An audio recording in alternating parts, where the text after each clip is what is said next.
नमस्कार दोस्तों। आज जो आईपीसी का मैंने चैप्टर 1 ख़त्म किया था, उससे पहले आपको कुछ बताना रह गया था। खैर, जब जागे तभी सवेरा, तो आज इस टॉपिक को ले लेते हैं। आईपीसी में एक लैटिन मैगजीन जो है बहुत कारीगर है, बहुत काम का है। उसका नाम है एट एक्टर्स नॉन फेसिट निसी मैंसेट्रिया। इसका मतलब क्या है? गिल्टी माइंड,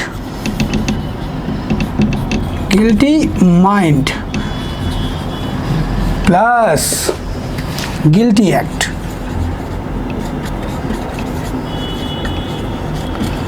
तो हमारा क्राइम हो जाएगा।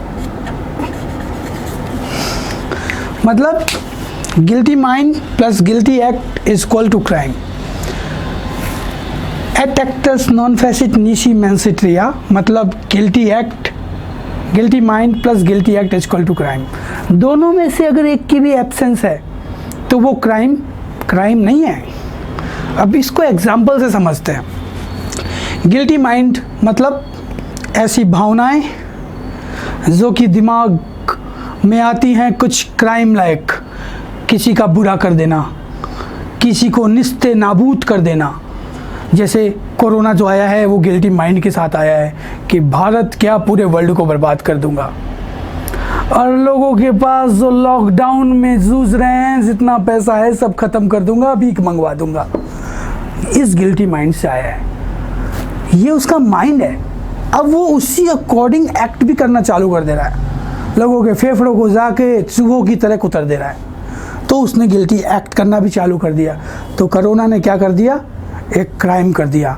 बट आईपीसी किसी कोरोना पे लागू नहीं होती। आईपीसी हमेशा मानव पर लागू होती है।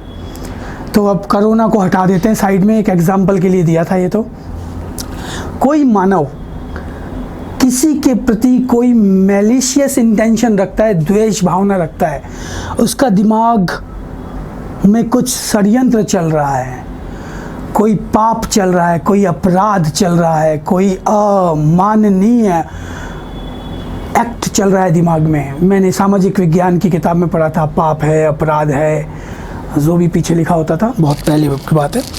अब वो दिमाग में वो चीज़ रखकर उस एक्ट को अंजाम देने के लिए चल पड़ा है, और दोनों काम वो कर देता है। जस्ट लाइक मैं अपने दोस्तों के एग्जाम्पल लेता हूँ। मेरा दोस्त हेमंत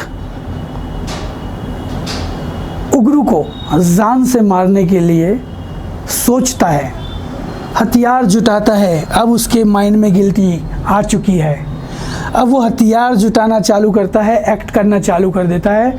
और जैसे ही उग्रू हेमंत के सामने आता है, हेमंत उग्रू को उड़ा देता है, शूट कर देता है। तो उसने क्या कर दिया? एक क्राइम कर दिया। अब देखिए, इसमें कुछ एग्जाम्पल्स हैं। जस्ट लाइक एक आदमी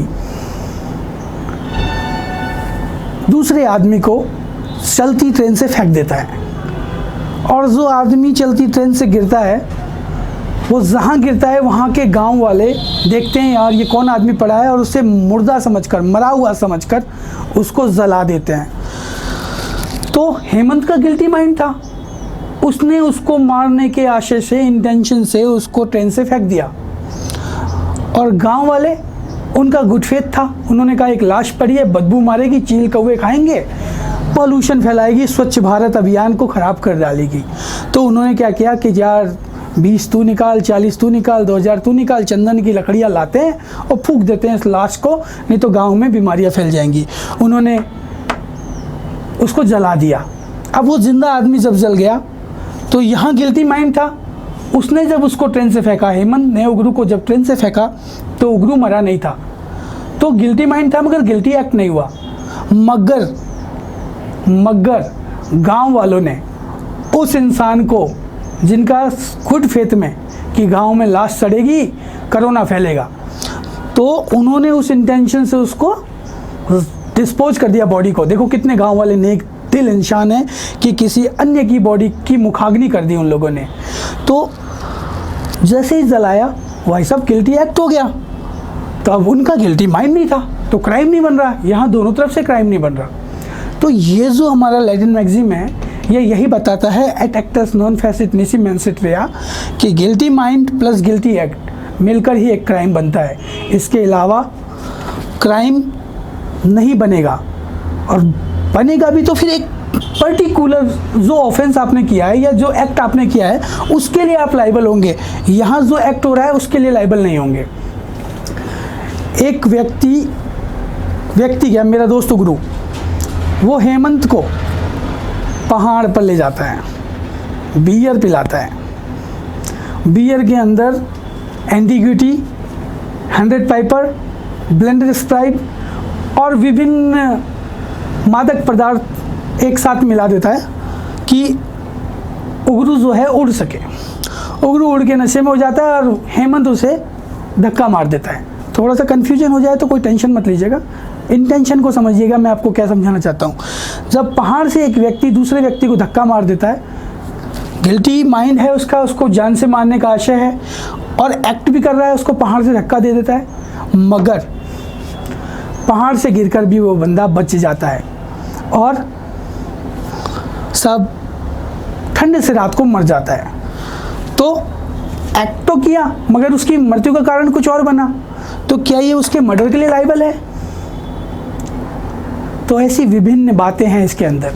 देखिए, दो तरह के अटेम्प्ट होते हैं, एक पॉसिबल अटेम्प्ट और एक इम्पॉसिबल अटेम्प्ट। पॉसिबल अटेम्प्ट का मतलब ये है कि अगर आपने कोई गोली चलाई तो पॉसिबिलिटी वो गोली या तो उस व्यक्ति को लगेगी जिस पर आपने चलाई या किसी अन्य व्यक्ति को लगने की भी संभावना है अगर आपने भीड़ के अंदर चलाई है तो। मगर इम्पॉसिबल अटेम्प्ट क्या है? अगर मैं यहीं बैठा, खैर मैं इसका एक बड़ा चैप्टर बनाऊंगा पॉसिबल इम्पॉसिबल, एक बार इस सबको मैं आपको बढ़िया समझाऊंगा, पर आज मेरा जो इंटेंशन था सिर्फ आपको ये बताना था एक्टस नॉन फैसिट निसी मेंसिट रिया कि guilty mind plus guilty act दोनों अगर हैं तो ही वो क्राइम है, अदरवाइज वो क्राइम नहीं है। धन्यवाद। आप सभी से विनती है कि मेरे चैनल को लाइक करें, सब्सक्राइब करें, शेयर करें, क्योंकि अगर आप लाइक, शेयर और सब्सक्राइब करेंगे तो मेरा हौसला बढ़ेगा और हो सकता है मैं आपको और भी अच्छी से अच्छी बातें बता सकूं, बढ़िया से बढ़िया चीज़ों का इंटरप्रिटेशन कर सकूं। धन्यवाद। Thank you. आईपीसी का पूरा नाम Indian penal code. Basic information about IPC drafted first Indian law commission by mister Macaulay. IPC का सेक्शन 1 लगायत 4 क्षेत्राधिकार, टेरिटोरियल एप्लीकेबिलिटी की बात करता है। आईपीसी कहाँ कहाँ लागू करेंगे? This act shall be called IPC and shall extend to whole India. Word का इंटरप्रिटेशन करना अत्यंत आवश्यक है और ध्यान देने वाली बात है। जब शैल वर्ड लगाओ, जैसे it shall extend to whole India, मतलब इंडिया का हर एक पार्ट, हर एक कोना, हर एक गांव, हर एक थानी, हर जगह इंडियन पिनल कोड एप्लीकेबल होगा। Now we talk about section 2, punishment of offences committed within India. Every person shall be liable to punishment under this code and not otherwise for every act or omission contrary to the provision thereof, of which he shall be guilty within India.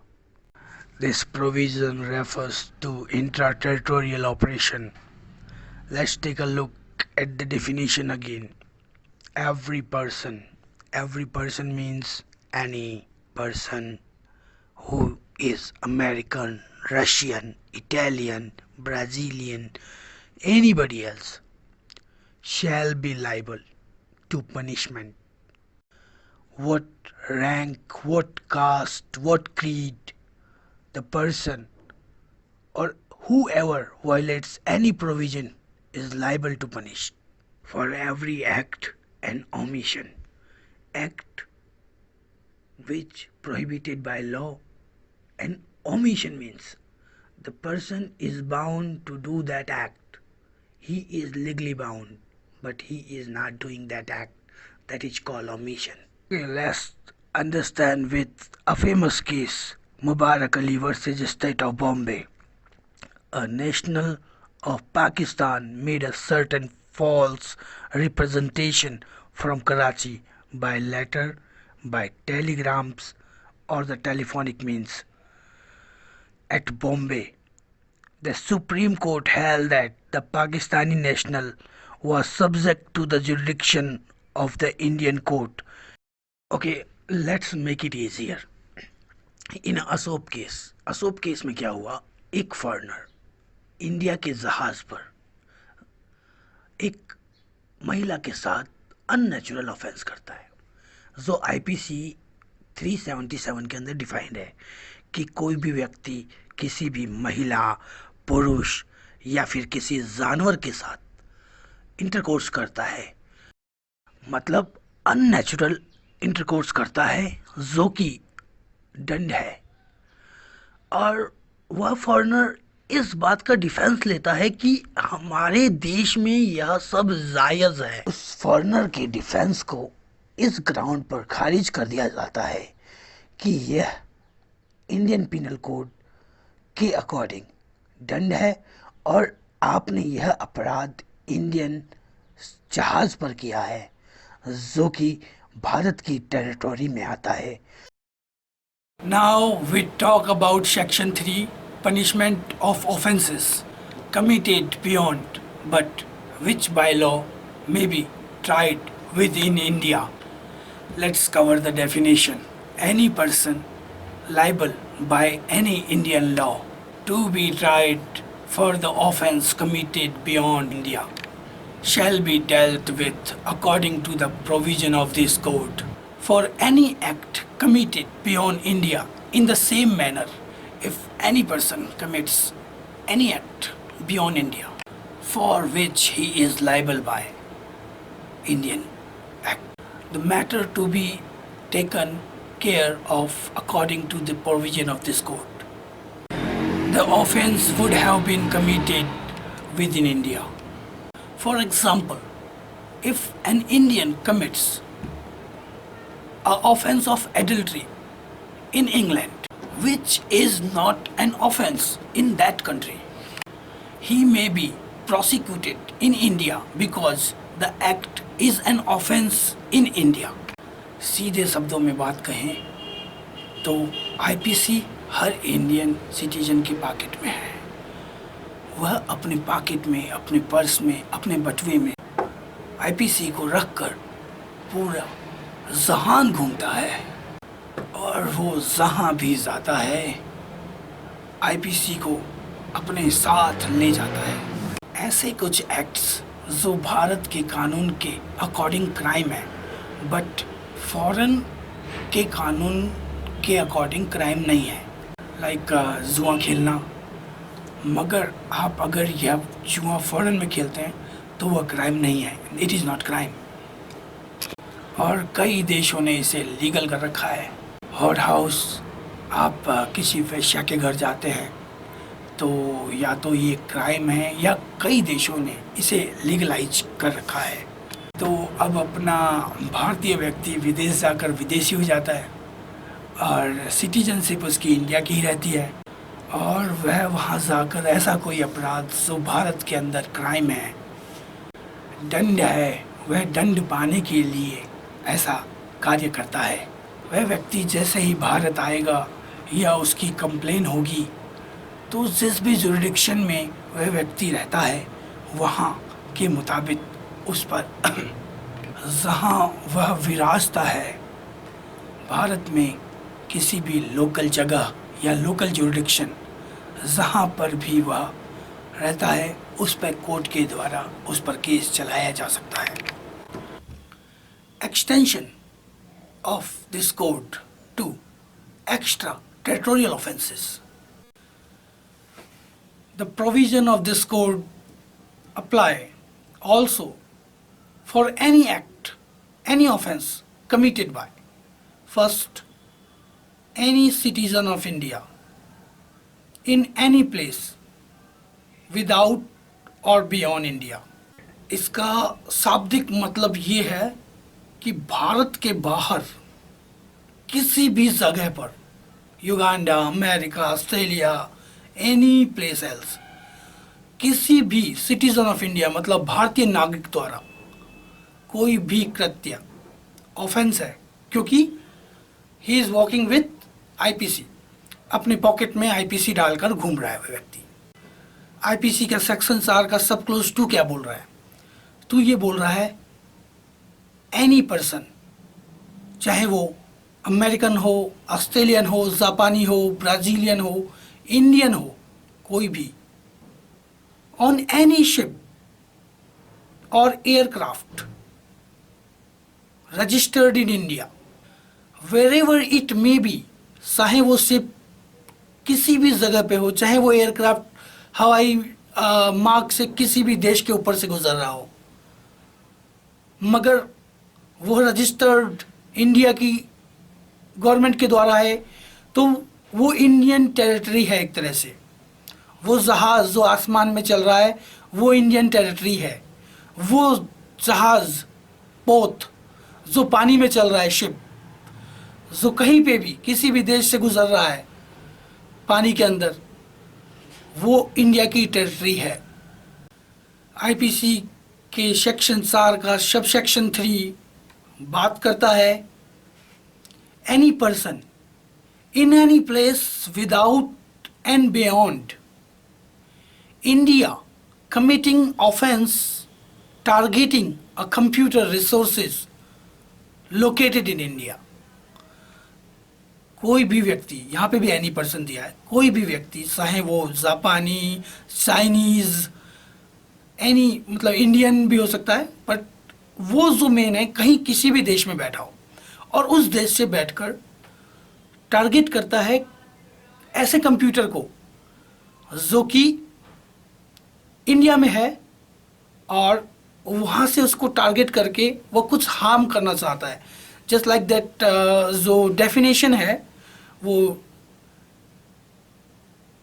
Close के of section 2 of information technology act 2000 में दी हुई है।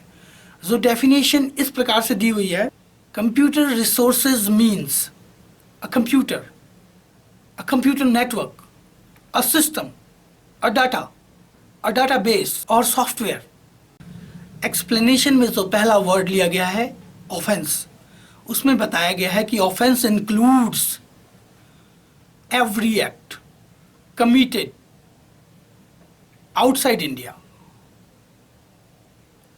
But ऐसा माना जाएगा कि वह act ऐसे डील किया जाएगा जैसे कि वो इंडिया में ही किया गया है, या तो वो किसी इंडियन सिटीजन के द्वारा किया गया होगा, या फिर एवरी पर्सन कोई भी हो सकता है, पर इंडिया के किसी रजिस्टर्ड टेरिटरी पे किया गया होगा, जैसे पोत हो सकता है, एयरक्राफ्ट हो सकता है। और जो दूसरा एक्सप्लेनेशन इन्होंने दिया है वो है कंप्यूटर रिसोर्सेज। जैसा कि मैंने आपको पहले ही बता दिया सब सेक्शन 3 के अंदर ही, कि कोई भी व्यक्ति किसी अन्य लोकेशन से इंडिया की लोकेशन को टारगेट करते हुए कंप्यूटर अटैक करता है, जिसे साइबर क्राइम कहा जाता है, जिसके लिए अलग से इंफॉर्मेशन टेक्नोलॉजी एक्ट 2000 बनाया गया, जिससे कि इस तरह के ऑफेंसेस से निपटा जा सके। जो सेक्शन 4 है आईपीसी का, वह एक्स्ट्रा टेरिटोरियल जुरिडिक्शन की बात करता है अलॉन्ग विद सेक्शन 3। मतलब सेक्शन 3 भी एक्स्ट्रा टेरिटोरियल ऑफेंसेस की बात करता है और सेक्शन 4 भी उसके सपोर्ट में है।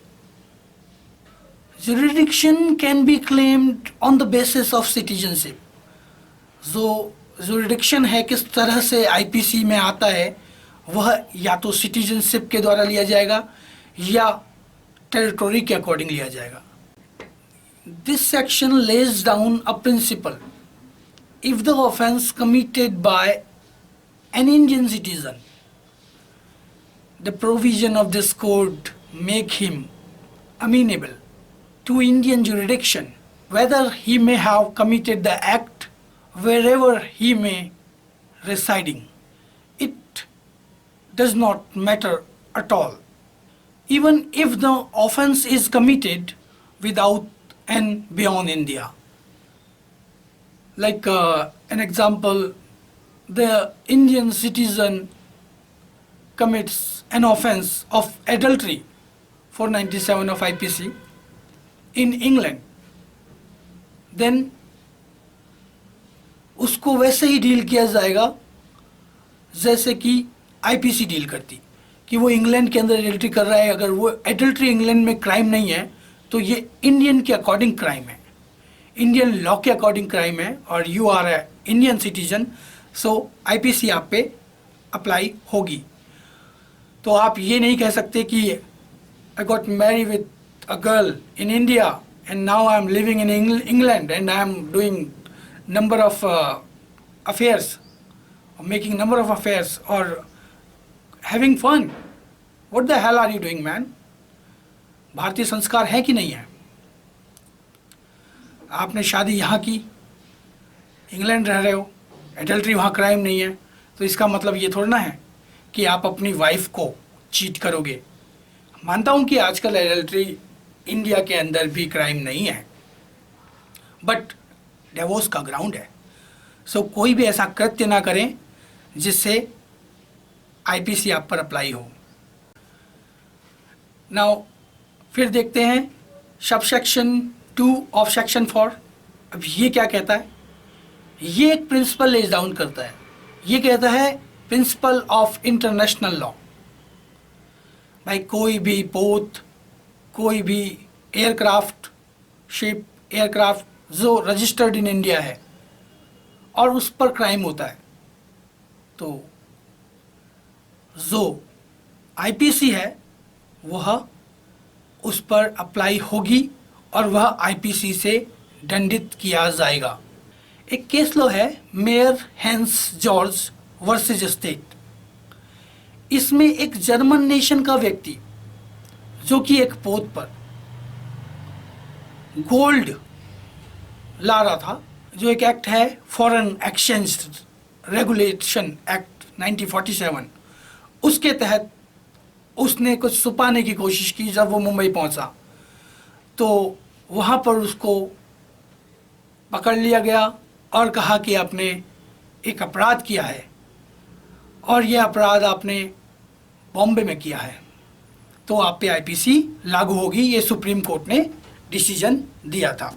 कुछ ज़रूरी बातें हैं इसको समझने के लिए, जिसके लिए मुझे वाइट बोर्ड का उपयोग करना होगा। तो मैं वाइट बोर्ड के साथ चलिए आपको क्लासरूम में ले चलता हूँ। अभी जो आईपीसी में हम चैप्टर 1 पढ़ रहे थे, जिसमें सेक्शन 1 से लेकर 5 तक है। सेक्शन 1 हमने पढ़ा था आईपीसी का title, extend and operation. IPC कहाँ कहाँ पर अप्लाई होगी, तो इसको अपन थोड़ा देखते हैं। मान लीजिए ये आपका भारत है, ये बोर्ड पे दिख रहा है आप लोगों को। चलिए ये आपका भारत है, तो ये कहता है कि आईपीसी पूरे होल इंडिया पर अप्लाई होगी। मतलब इंडिया की जो भी टेरिटरी है उस पर पूरी की पूरी आईपीसी अप्लाई होगी। It shall extend to whole India. Section 2 of IPC क्या कहता है? Punishment of offences committed within India. मतलब कोई भी ऑफेंस जो कि इस इंडिया की क्षेत्राधिकार टेरिटरी में घटित होगा, वह आईपीसी के द्वारा दंडित किया जाएगा। वह व्यक्ति चाहे वो भारतीय हो या भारत में आया विदेशी कोई नागरिक हो, कोई भी ऐसा ऑफेंस करता है जिसका दंड हमारी आईपीसी में लिखा हुआ है, तो उस पर आईपीसी की वह धारा लगेगी और उस पर वैसे ही ट्रायल चलाई जाएगी जैसे कि एक भारतीय पे चलाई जाती है, अगर वह व्यक्ति भारतीय नहीं है तो।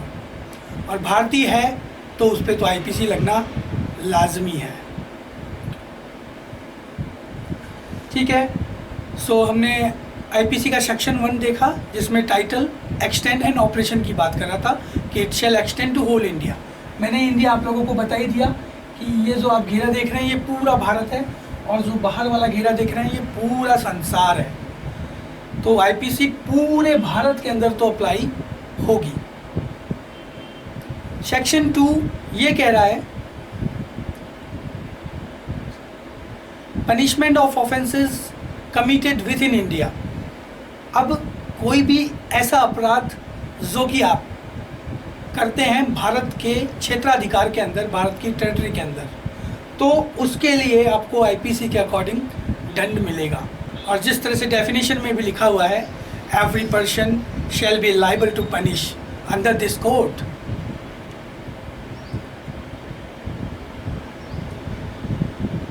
For any act or omission, किसी भी कार्य या कोई कार्य जिसके लिए आप लीगली बाउंड हो, उसका ओमिशन करते हो, मतलब उसका लोप करते हो, उसके लिए भी आपको वही दंड मिलेगा जैसा एक में एक्ट में किया। देखिए, एक्ट और ओमिशन आपको आगे भी डेफिनेशन में मिलेंगे, इसको आप यहीं से क्लियर करके चलें तो ज़्यादा अच्छा है। एक्ट वह दंडनीय है जो प्रोहिबिटेड है भारतीय दंड संहिता के अकॉर्डिंग या किसी अन्य लॉ के अकॉर्डिंग, और ओमिशन भी दंडनीय है वह एक्ट जिसको करने के लिए आप लीगली बाउंड हैं मगर आप उसको नहीं करते हैं, उस कार्य का लोप करते हैं, आपकी रेस्पॉन्सिबिलिटी है वो कार्य करना मगर आपने वो काम नहीं किया। अब हम सेक्शन 3 की बात करते हैं। अब हम एक बार वापस सेक्शन 2 का एक और पॉइंट देखते हैं। सेक्शन 2 के अंदर दिया था एवरी पर्सन मतलब भारतीय तो है ही, कोई American, Australian, Brazilian, anybody else, वो कोई भी आकर हमारे क्षेत्राधिकार, हमारी टेरिटरी के अंदर कोई भी ऑफेंस करता है तो उस पर आईपीसी के अकॉर्डिंग दंड दिया जाएगा। सेक्शन 3 के अंदर कोई भी भारतीय किसी अन्य देश में जाकर, अब ये पूरे वर्ल्ड में, यहाँ मान लीजिए रशिया है, यहाँ पर दक्षिण अमेरिका है, यहाँ पर चाइना है, यहाँ पर रशिया है, यहाँ पर श्रीलंका है, यहाँ पर बांग्लादेश है, यहाँ पाकिस्तान है, और भी जो भी देश हैं, उनमें से कहीं पे भी जाकर कोई भी भारतीय कोई भी ऑफेंस करता है क्योंकि वह आईपीसी को अपने पॉकेट के अंदर लेकर गया है और उसने ऐसा कोई ऑफेंस किया जो कि भारतीय दंड संहिता के मुताबिक दंड है, तो वह किसी भी देश के किसी भी कोने में वो ऑफेंस करे, वह उन ऑफेंस के लिए लाइबल होगा। सेक्शन 4 के अंदर 3 बातें लिखी हैं। पहली में लिखा है any citizen of India in any place without and beyond India, कोई भी ऑफेंस करेगा उसके लिए लाइबल हो जाएगा। दूसरे में लिखा है any ship any aircraft registered in India. अब देखिए, जो भारत की टेरिटरी है वो यही नहीं है, भारत द्वारा रजिस्टर्ड, ये जैसे मान लीजिए ये पूरा ओपन समुद्र का इलाका है, इस पर कोई जहाज या वायु मार्ग से कोई भी हेलीकॉप्टर जाता है, किसी भी देश के क्षेत्राधिकार से गुजरता हुआ जाता है, होता हुआ जाता है, तो ये रजिस्टर्ड कहाँ है? इंडिया में है, तो ये इंडियन टेरिटरी है। ये इंडिया में रजिस्टर्ड है तो ये इंडियन टेरिटरी है। ये सब इंडिया में रजिस्टर्ड हैं तो इंडिया की टेरिटरी है। इसमें अगर कोई भी ऑफेंस होगा तो वो लाइबल होगा, और वो व्यक्ति लाइबल होगा जो वो ऑफेंस करेगा, और उस पर आईपीसी लागू होगी। एक एग्जाम्पल लेते हैं, वापस समझिएगा, ये भारत है और ये नेपाल है। एक नेपाली दूसरे नेपाली के घर चोरी करता है, और चोरी करता है, दूसरा नेपाली उसका पीछा करता है, पीछा करते हुए वह भारत की बाउंड्री में घुस जाता है। जो सामान का पोजीशन रखता था, क्योंकि चोरी में ओनरशिप इम्पोर्टेंट नहीं है, पोजीशन इम्पोर्टेंट है। कोई भी चीज़ जब चोरी मानी जाएगी जब वह किसी की पोजीशन से ली गई हो। खैर, इसको अपन बाद में कवर करेंगे।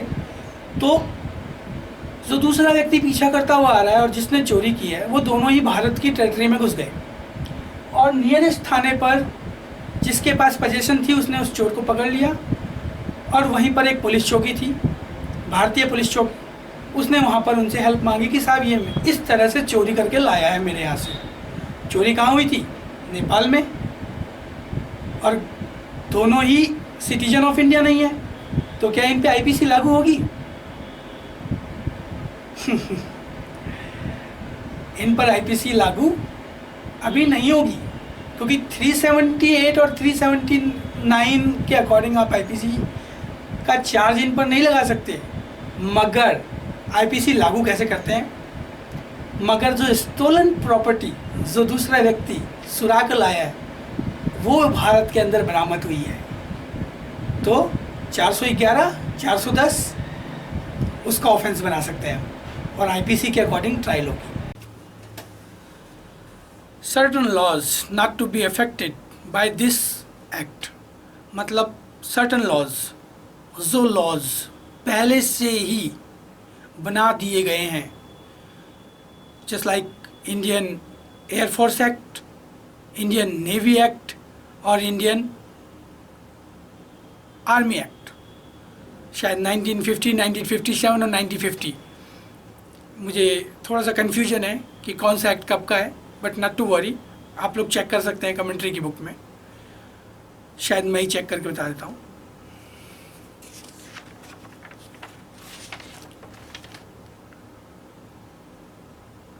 जो आर्मी एक्ट है वो 1950 का है और नेवी एक्ट 1957 का है और एयरफोर्स एक्ट 1950 का है।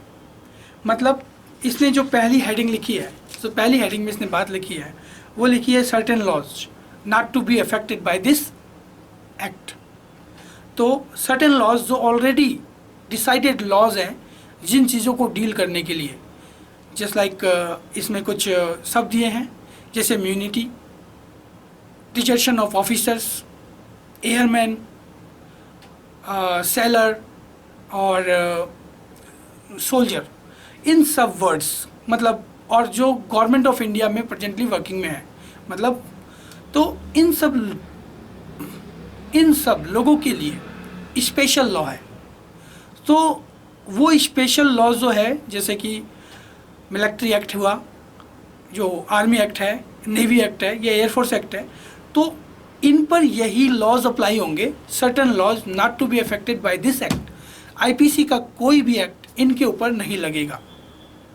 जैसे लाइक आप लोगों ने एक मूवी देखी थी जिसके अंदर मेरे को नहीं मालूम, अक्षय कुमार था उसके अंदर, और शायद वो एक बहुत बड़ा केस भी था नानावती वाला, नानावती, जो एक बहुत बड़ा केस था, नानावती वर्सेज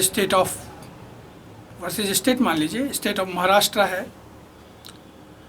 तो नानावती वाले केस में क्या हुआ था कि उसने अपना डिफेंस किस तरह से तैयार किया। उसने कहा कि हमारे नेवी के अंदर बताया गया है कि जब आपको कोई शूट करे तो आपको, मतलब जो शूट करना है वो 3 बार करना है। तो उसने कहा कि हमें जो ट्रेंड किया गया था नेवी के अकॉर्डिंग कि जब हम पे कोई अटैक करता है तो हमें 3 गोलियां चलानी होती है।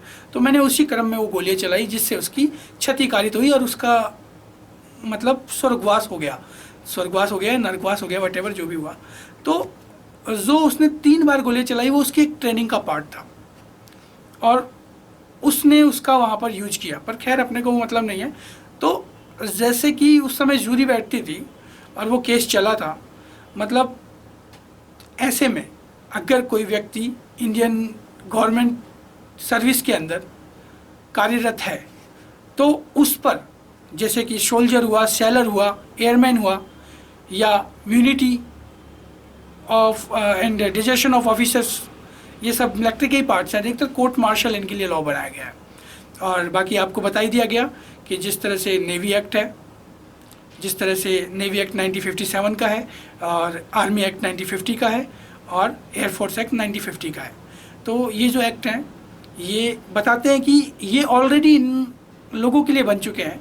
तो सर्टेन लॉज को हमारा आईपीसी इफ़ेक्ट नहीं कर सकता, उन पर वही लॉ अप्लाई होगा और वो जो उसी लॉ से डील किए जाएंगे। बस ये छोटा सा सेक्शन 5 आईपीसी का इतना ही बताता है और इस तरह से आप लोगों का चैप्टर 1 समाप्त हो गया। कोई ख़ास चीज़ें इसमें बताने लायक नहीं है।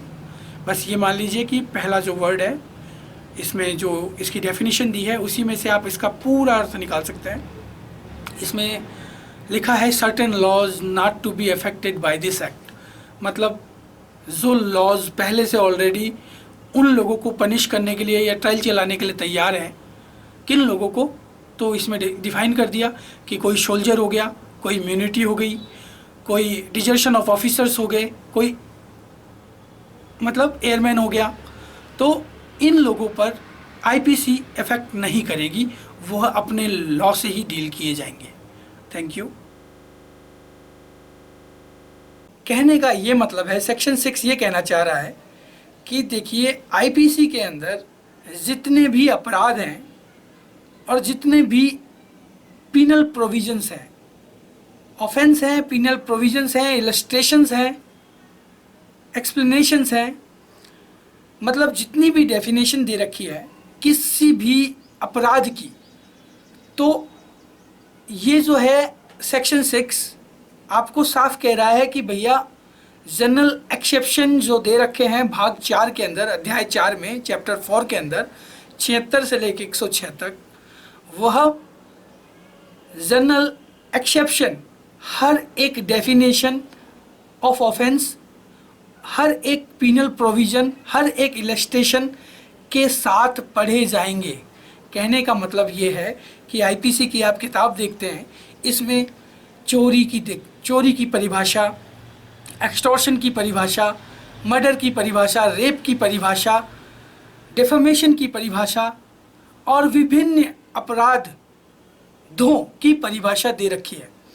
तो जितनी भी परिभाषाएं दे रखी हैं उन परिभाषाओं के अंदर उनका दंड और उसकी विषय वस्तु दी गई है कि जैसे चोरी के अंदर परिभाषा के अंदर, चोरी की परिभाषा के अंदर बताया गया है कि कोई व्यक्ति किसी मूवेबल प्रॉपर्टी को किसी की कंसेंट के बिना बेईमानीपूर्ण आशय से हटाता है तो वो चोरी कहलाती है।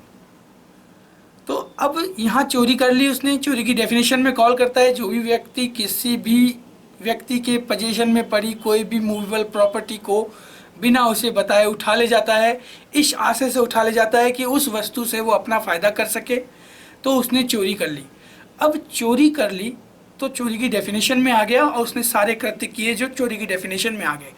मगर यह सेक्शन 6 बोलता है कि हर एक परिभाषा के साथ जितने भी जनरल एक्सेप्शन दिए हुए हैं उन सबको भी देखो कि क्या वह व्यक्ति जिसने वह ऑफेंस किया है वह किसी एक्सेप्शन में कॉल तो नहीं कर रहा है।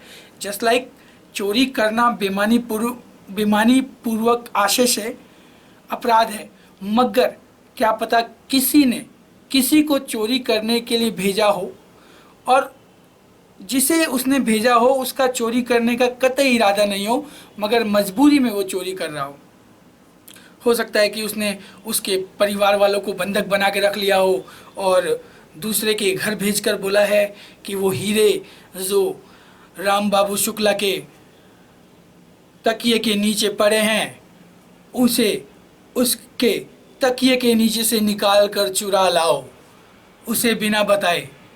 तो अब वो बंदा जाता है राम बाबू शुक्ला के तकिए के नीचे से पड़े हुए हीरो को बिना राम बाबू शुक्ला को बताए उठा लाता है, तो उसने चोरी कर ली। मगर ये सेक्शन 6 कह रहा है कि साथ में जनरल एक्सेप्शन जो दे रखे हैं 76 से लेकर 106 तक, उनको भी देखो क्या वह चोरी उसने मजबूरनवश की है। जस्ट लाइक कि एक जो जनरल एक्सेप्शन है उसमें बता रखा है कि just like nothing is an offence which is done by the age of 7 year child, nothing is an offence which is done in the right of the private defence. आत्मरक्षा में किसी को मार डालना अपराध नहीं है। कोई डॉक्टर किसी व्यक्ति को बचाने के लिए उसका ऑपरेशन करता है और वो चाहता है, उसका इंटेंशन है कि उस आदमी की जान बचा ली जाए, मगर उस आदमी ने इतनी देरी कर दी है पहुंचने में या कुछ भी कारण हो, उसने पूरा प्रयास किया उसकी जान बचाने का मगर फिर भी वो नहीं बचा पाया, तो क्या उस डॉक्टर ने उसका मर्डर कर दिया? नहीं, उसे भी जनरल एक्सेप्शन में छूट मिली हुई है कि गुड फेथ में कोई भी काम करता है। अधिवक्ता जब उनके पास उनके क्लाइंट आते हैं तो वो I am sorry, I am extremely sorry. ये भी जनरल एक्सेप्शन का पार्ट है कि जब कई बार हम लोग बातें करते हैं तो खांसी आना भी क्या कहते हैं इसको लाजमी है। खैर जाने दीजिए इसे। तो जैसे ही कोई भी डॉक्टर हुआ जो गुड फेथ में किसी का ऑपरेशन करता है, उसके बाद भी ऑपरेशन सक्सेस नहीं होता है तो उसमें डॉक्टर की कोई गलती नहीं है। उसी तरह से कोई अधिवक्ता अपने क्लाइंट को न्याय दिलाने के लिए जी तोड़ मेहनत करता है, मगर फिर भी उसके क्लाइंट को सज़ा हो जाती है, तो सब जनरल एक्सेप्शन में आते हैं। क्योंकि देखिए कुछ लोग होते ही हैं मदद करने के लिए, जिनका इंटेंशन होता है कि कैसे न कैसे कर कर उस चीज़ को सुधारना, मगर वो ईश्वर नहीं होते, हर चीज़ उनके हाथ में नहीं होती। कई बार उनसे भी उनके कठिन प्रयासों के बाद भी उन्हें सक्सेस नहीं मिलती, तो इसका मतलब ये नहीं है कि उन्होंने उनका काम बिगाड़ दिया। उसी तरह से जनरल जो एक्सेप्शन हैं वो बताए गए हैं 76 से लेके 106 तक में, जो आपको बता रहे हैं कि इन दशाओं के अंदर अपराध अगर कोई करता है और कोई इन जनरल एक्सेप्शन में कॉल करता है तो उसे उसका लाभ दिया जाएगा। जैसे कोई विद्वान व्यक्ति जो कि मधुर भाषी है, हमेशा मीठे वचन बोलता है, मगर कुछ दोस्तों ने उसके खाने में उसके पीने में कुछ मिला दिया जिससे उसका माइंड आउट ऑफ कंट्रोल हो गया और वह नशे में दुनिया को गाली बकना चालू कर देता है। तो जब वो गाली बक रहा है तो वो अपने होशो आवास में नहीं है। कई बार इस तरह की परिस्थितियाँ आ जाती है कि कोई किसी से धरा के धमका कर या फियर में डालकर कोई दूसरा कार्य निकालने की कोशिश करता है, और जब परिवार के गर्दन पर चाकू पड़ा हो तो किसी को चोरी, डकैती, खून तक करना पड़ जाता है। तो ये सब देखा जाएगा कि अगर जनरल एक्सेप्शन में कोई कॉल कर रहा है तो उसे उसका लाभ मिले। अब आईपीसी में ये सेक्शन 6 बनाने का इंटेंशन ही ये था कि जितने भी जनरल एक्सेप्शन दिए हुए हैं 76 से लेके 106 तक, उन सबको सभी परिभाषाएं जो दंड की हैं, सभी पीनल प्रोविज़न, डेफिनेशन और इलस्ट्रेशन, इन सब के साथ पढ़ा जाएगा कि क्या चोरी तो हुई है मगर क्या किसी एक्सेप्शन के अंदर ये कॉल कर रहा है। ये सेक्शन 6 इसी चीज़ की बात करता है। उम्मीद करता हूँ आप लोगों को सेक्शन 6 बढ़िया से समझ में आ गया होगा। Thank you for watching my channel. धन्यवाद। नमस्कार दोस्तों, आज आईपीसी का हम सेक्शन 7 देख लेते हैं। सेक्शन 7 जो कहता है sense of expression once explained, एक बार स्पष्टीकृत पद का भाव। देखिए लास्ट वीडियो में हमने सेक्शन 6 पढ़ा जिसमें हर एक डेफिनेशन, हर एक पीनल प्रोविज़न, हर एक इलस्ट्रेशन ये कह रहा था कि आईपीसी में जितनी भी अपराध की परिभाषाएं दी गई हैं उन अपराध की परिभाषाओं के साथ जनरल एक्सेप्शन जो 76 से लेकर 106 तक हैं वो सब के सब पढ़े जाएंगे। कि अगर लूट हुई है तो लूट में भी हम लोग एक्सेप्शन देखेंगे, कहीं वो एक्सेप्शन में कॉल तो नहीं कर रखा जो कि 76 से लेकर 106 तक में दे रखे हैं। कि मान लीजिए कि लूट है, क्या किसी छोटे से बच्चे द्वारा तो नहीं हुई है, या फिर मान लीजिए चोरी है, अब चोरी हो गई है, किसी की प्रॉपर्टी को उसकी कंसेंट के बिना वहाँ से हटा दिया गया है या चुरा लिया गया है, मगर वो चोरी मान लीजिए किसी 7 साल से छोटे बच्चे ने की है, तो जनरल एक्सेप्शन में जैसे बता रखा है कि nothing is an offence which is done under as of below 7 year old child. 7 साल से छोटे बच्चे पे कोई अपराध नहीं, उसे डॉली इनकपैक्स कहते हैं। तो उस पर कोई भी अपराध मतलब कारित नहीं किया जा सकता, वो कर नहीं सकता, ये मान के चलता है हमारा आईपीसी। और भी बहुत सारे एक्सेप्शंस में बातें लिखी हुई हैं, जैसे सेल्फ डिफेंस में अगर आप किसी की मृत्यु तक कर देते हो तो भी आपने कोई अपराध नहीं किया है। जैसे डॉक्टर गुड फेथ में किसी मरीज का ऑपरेशन करता है और फिर भी वो मरीज़ नहीं बच पाता है तो डॉक्टर ने कोई क्राइम नहीं किया है। ऐसे बहुत सारे एक्सेप्शंस जो हैं वो 76 से लेकर 106 तक में दिया हुआ है। जब हम आगे चैप्टर पढ़ेंगे तो उन्हें एक्सप्लेन करेंगे, बट अभी हम सेक्शन 7 समझ रहे हैं। सेक्शन 6 से ही सेक्शन 7 समझा जा सकता है। तो जो 6 में हर एक डेफिनेशन, हर एक पीनल प्रोविज़न के साथ सेक्शन 6 चलता है, क्योंकि हर जगह अगर आईपीसी में लिखा जाता हर एक डेफिनेशन के साथ, और ये 76 से लेके 106 तक के एक्सेप्शन डाले जाते, तो पढ़ते पढ़ते आदमी मतलब आईपीसी भी मोटी हो जाती। और तो इन्होंने सेक्शन 6 बनाकर ये कह दिया कि भैया जितने भी डेफिनेशन, जितने भी पीनल प्रोविज़न, जितने भी इलस्ट्रेशन है, उन सब में ये भी कॉल कर लो कि कोई एक्सेप्शन में तो नहीं आ रहा है वो आदमी जिसने क्राइम किया है। वैसे ही सेक्शन 7 बिल्कुल इसका जस्ट अपोजिट है, एक तरह से। अपोजिट क्या है? अलग है बिल्कुल। ये कह रहा है कि जो वर्ड और सेंस का एक्सप्रेशन है ना, वो ऐसे लगाया जाएगा जैसे सिर्फ और सिर्फ ये उसी डेफिनेशन के लिए लिखा गया है। जैसे कि धारा 300 मर्डर की, उसमें 5 एक्सेप्शन दिए हुए हैं, तो वो 5 एक्सेप्शन सिर्फ और सिर्फ कोई 300 मतलब मर्डर का अपराध कारित करता है तो उसी के साथ पढ़े जाएंगे। उसका सेंस उन्हीं 300 के 5 एक्सेप्शन में से निकाला जाएगा कि इसने मर्डर किया है तो इन 5 एक्सेप्शन में आता है कि नहीं आता है। ये नहीं कि 76 से लेके 106 तक सारा खंगोला जाएगा। अब मर्डर किया है किसी युवक ने जो कि 18 साल से ऊपर है, अब मर्डर हो भी गया तो वहाँ पर देखा जाएगा कि मर्डर करने के लिए क्या उसने कोई ग्रेव एंड सडन प्रोवोकेशन मिला था उसे, या कुछ और कारण था जिसकी वजह से उसने मर्डर कर दिया, उसकी इंटेंशन नहीं थी मर्डर करने की।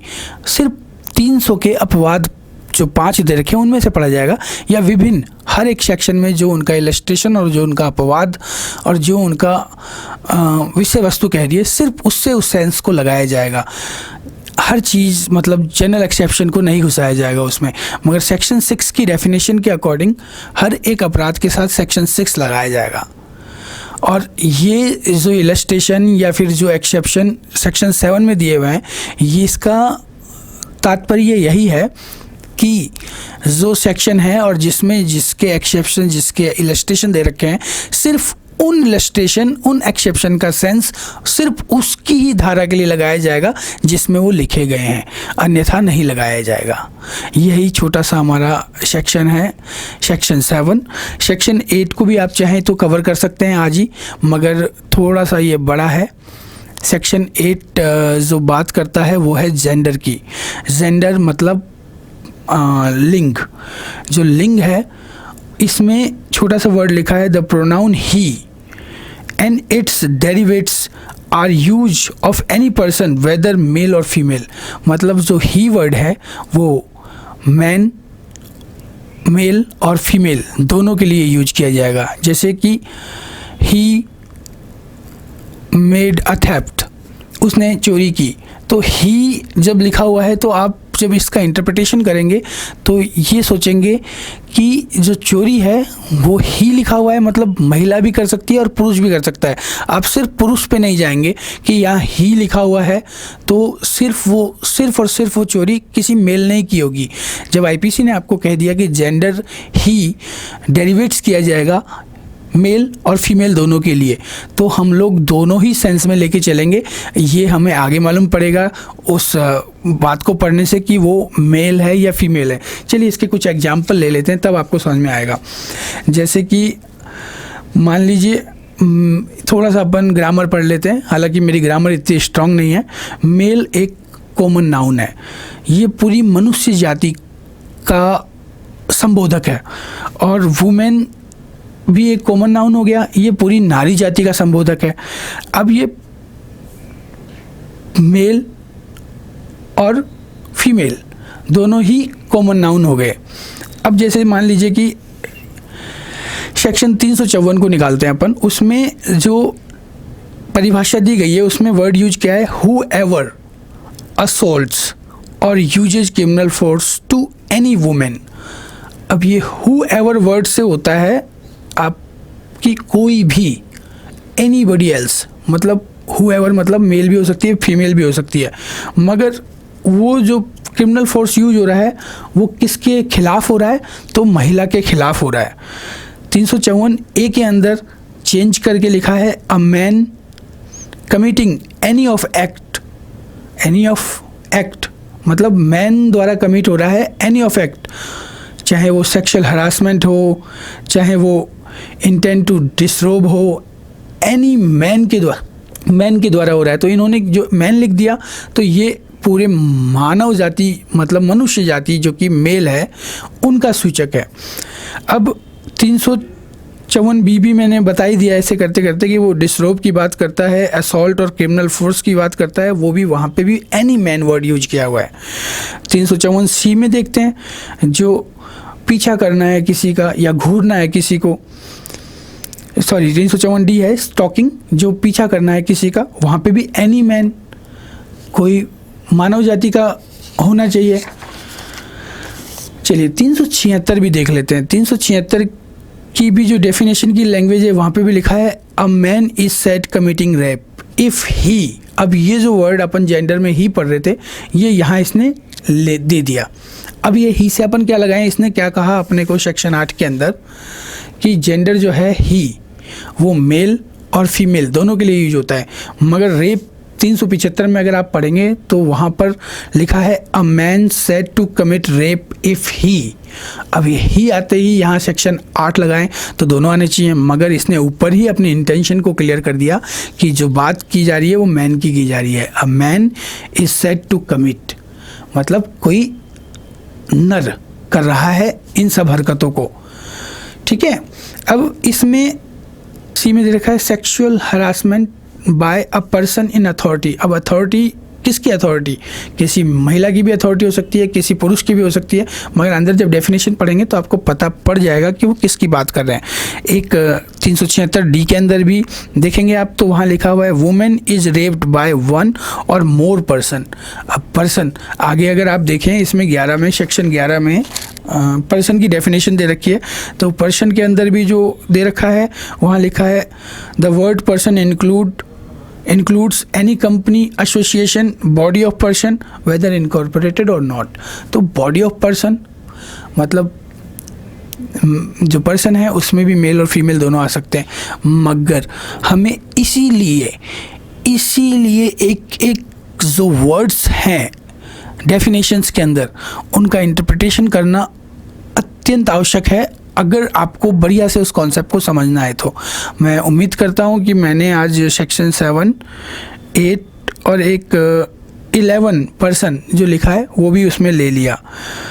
और जैसे कि मैन और वुमेन जो सेक्शन 10 में दे रखा है the word man denotes to male women only, और एनी ऑफ एज, चाहे वो मेल अगर लिखा हुआ है चाहे वो 1 घंटे पहले पैदा हुआ कोई लड़का हो या फिर 99 साल या उससे ज़्यादा उम्र का जिंदा कोई मानव हो, क्योंकि आजकल तो 116 साल तक लोग जी जाते हैं, तो मैं ऐसे नहीं कहूँगा कि 99 साल और 11 महीने 29 दिन का व्यक्ति है, तो खैर जाने दीजिए। मतलब मेल चाहे वो जस्ट अभी पैदा हुआ है और उसके मृत्यु के समीप तक वो मानव ही कहलाएगा, और वुमेन का भी सेम है, चाहे वो अभी जस्ट पैदा हुई है, एनी ऑफ एज। जब इसने ऐसा लिख दिया कि वो किसी भी एज की हो सकती है, तो वो जस्ट पैदा होते ही वुमेन हो गई और उसके बाद से उसकी अंतिम सांस तक वो वुमेन ही कहलाएगी। तो यहाँ सेक्शन 10 भी कवर हो रहा था और 11 पर्सन जो पर्सन भी दे दिया था।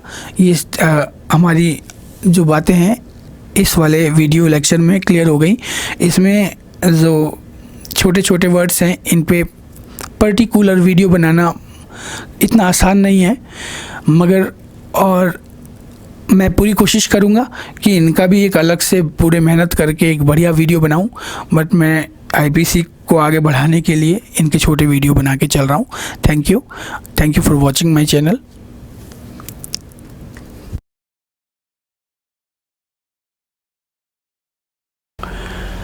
नमस्कार दोस्तों, आज की क्लास में हम लोग एक लैटिन मैक्सिम देखने जा रहे हैं, एब्सोल्यूटा सेंटेंसिया एक्सपोसिटोरे नॉन इंडिजे। इसका सिंपल और साफ मतलब है एन एब्सोल्यूट जजमेंट और सेंटेंस नीड नो एक्सपोजिटर। मतलब सीधे और साफ शब्दों में कही गई बात का सीधा और साफ ही मतलब निकाला जाएगा, उसे तोड़ा और मरोड़ा नहीं जाएगा। ये जो एक्सपोसिटोरे जो वर्ड है लैटिन का, ये एक्चुअली एक इंग्लिश वर्ड से लिया गया है, एक्सपोजिटर। कई लोग इसे जीटर बोलते हैं, expositor. A person who explain and describe something, एक व्यक्ति जो उन चीज़ों को एक्सप्लेन करता है या उनका विस्तार करता है इन अ वेरी स्पेशल और complicated ideas. In simple terms, clear sense required no explanation. सीधे शब्दों में कही गई बात का मतलब सीधा होता है और उस सीधी बात को साबित करने के लिए कोई एक्सप्लेनेशन देने की आवश्यकता नहीं है। कई बार हम लोग आपस में बैठते हैं, जस्ट लाइक एक पार्टी थी, एक पार्टी के अंदर हम सभी दोस्त इकट्ठे हुए। वो एक बैचलर पार्टी थी मेरे फ्रेंड की। वहाँ पर उसने बहुत अच्छी व्यवस्था की थी, वाकई कमाल किया था उसने। उस व्यवस्था में कुछ लोग ऐसे भी थे जिन्होंने कहा कि मैं सिर्फ बियर पीता हूँ। मतलब उसकी बातों से ही साफ जाहिर हो रहा है कि वो सिर्फ बियर पीता है। अब वो बियर पीता है तो इसका मतलब ये नहीं है कि हम लोग ये लगाएं कि तू बियर पीता है तो you need to take a hard liquor. Why he is going to take?